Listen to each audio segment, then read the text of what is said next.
দেখুন, এত সমস্যা নিয়ে কাজ করি, বিজেপি চেষ্টা করে সব জায়গাতে গিয়েই কোনো না কোনো একটা ইস্যুকে খাড়া করে একটা ঝামেলা বানানো।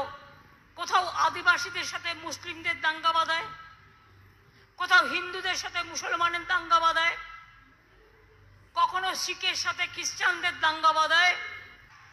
প্রথমে বলবে আধার কার্ড করো, নালে স্কুলে ভর্তি হতে পারবে না, 1000 টাকা দাও। কেন দেবে?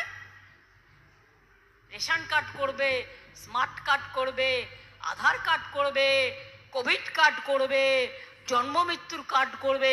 কার্ডগুলো কি গলায় মালা করে রাখবে?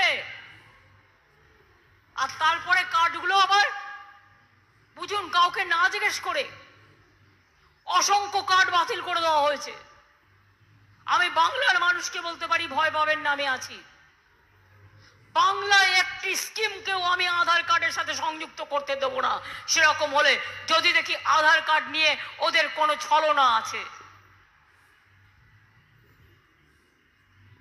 সাবধান মানুষ, আবার এনআরসি করার চক্রান্ত হচ্ছে, কাকা করতে শুরু করেছে। আবার বসন্ত মাসে কোকিল ডাকে কুহু কুহু, এখন কোকিলকেও ডাকতে দেওয়া হচ্ছে না।